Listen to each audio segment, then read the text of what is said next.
হাদিসে কুদসিতে আল্লাহ সুবহানাহু ওয়া তাআলা কেন বলেছেন যে আমি তার চোখ, কান ও হাত হয়ে যাই? তাহলে কি মানুষের মতো আল্লাহর হাত, পা, চোখ, কান ইত্যাদি অঙ্গ প্রত্যঙ্গ আছে? চলুন সত্যটা জেনে নেই। আল্লাহ তাআলা বলেন, যে ব্যক্তি আমার কোনো ওলির সঙ্গে শত্রুতা করে আমি তার বিরুদ্ধে যুদ্ধ ঘোষণা করি। আমার বান্দা আমার নিকট এমন কোনো জিনিস দ্বারা নিকটবর্তী হয় না যা আমার কাছে ফরজ ইবাদতের চেয়ে অধিক প্রিয়।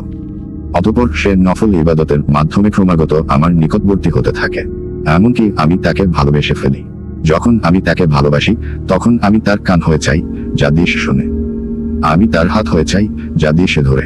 সে যদি আমার কাছে কিছু চায় আমি তাকে দান করি। সে যদি আমার কাছে আশ্রয় চায় আমি তা বকে আশ্রয় দিই। সহিহ বুখারী, হাদিস নং 6502, কিতাবুর রিকাক। এর অর্থ কখনোই এই নয় যে আল্লাহ বান্দার দেহে প্রবেশ করেন এবং আল্লাহ বান্দার সাথে একীভূত হয়েছেন, অথবা বান্দা আল্লাহর অংশ হয়ে যায়, নাউজুবিল্লাহ। বরং এই কথাগুলো রূপক ও সম্মানসূচক উপমা ভাষা, যার অর্থ খুব গুরুত্বপূর্ণ।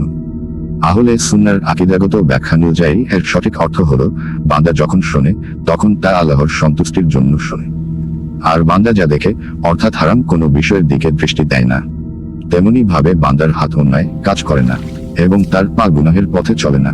আল্লাহ তাকে বিশেষ তত্ত্বাবধান ও সুরক্ষা দান করেন, যার ফলে বান্দা আল্লাহর পছন্দনীয় কাজ করেন এবং অপছন্দনীয় কাজ থেকে বিরত থাকেন। অর্থাৎ বান্দার ইচ্ছা আল্লাহর আদেশের অধীন হয়ে যায়। এই হাদিসটি সরাসরি কোরআনের আয়াতগুলোর সাথে মিলে যায়। যেমন, আমি তার শহরের চেয়েও নিকটবর্তী, সূরা কাফ আয়াত 16। তিনি তোমাদের সাথে আছেন যেখানেই থাকো, সূরা হাদিদ আয়াত 4। আল্লাহ মুমিনদের অভিভাবক, বাকারা আয়াত 257। এই হাদিস আল্লাহর ভালোবাসা, নিকটতা, বান্দার প্রতি বিশেষ সাহায্য এবং ওলিদের মর্যাদা, এই চারটি বিষয়কে একসাথে তুলে ধরে।